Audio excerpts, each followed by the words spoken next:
In my judgment and in my memory, that massive violence in Kosovo called pogrom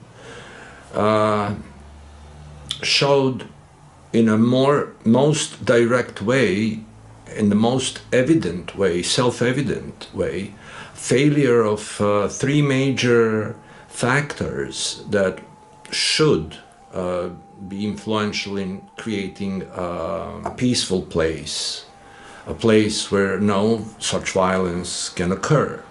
Those three factors, I would say, are first international community, so-called, but essentially KFOR army and Omnik police, which at that time were the only guarantee for maintaining the peace and preventing the violence. Well, in those 3 days of massive violence, KFOR substantially failed to accomplish its mission, showing and demonstrating, as well as Omnik police, showing in a clear way that failure. So some of the footage that I would suggest that I recorded that illustrates this point is massive destruction of the monastery Devic in Metohija, which actually the process of destruction lasted for several days.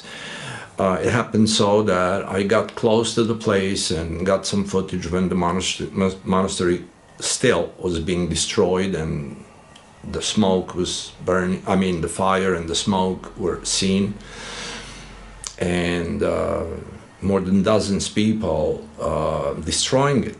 So that kind of footage in itself shows that medieval Orthodox shrine of the Serbian nation has been demolished and destroyed with no interference from the international army and police. Later on, I managed to enter the monastery Devic, accompanied by several KFOR troops and Omnik police, and we were able to record the aftermath of this process of destruction.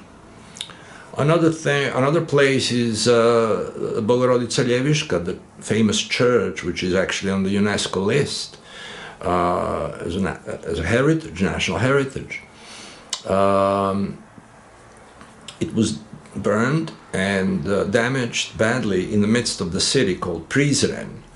And when I got near the place, which was about 18th or 19th of March, I saw and recorded a boy actually playing with a ball, kicking it, and the ball is bouncing back against the wall of the church that still burned, kind of smoked, covered with smoke and everything.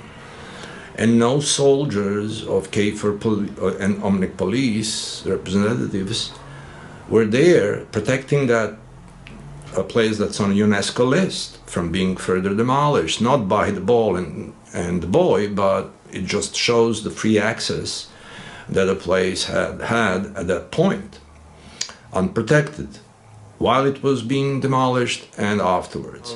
Also, physical attacks that happened against civilian population. I recorded few of the statements given by ladies that I found in a hospital in La Plesala, so that clearly demonstrate what actually happened there. So in that sense, it shows that failure of the world, actually, which is functioning there with its army and police.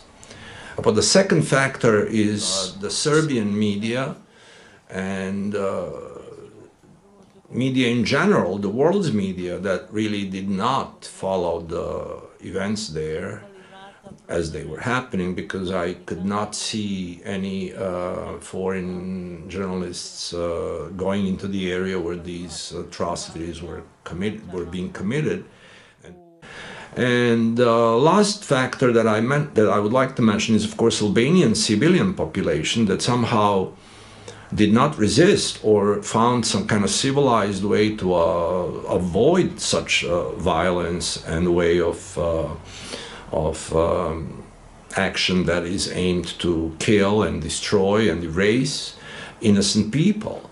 So the civilian Albanian population, in my view, have failed in somehow creating a healthier approach to solving issues in Kosovo region. Those are the things that I remember when I think of pogrom and how dangerous it is. And when we look at the world today, of course, many years later, we see the same danger just spreading all over the planet, in a sense where violence rules and the media is more or less silent about it, or an instrument of the violence that's being committed.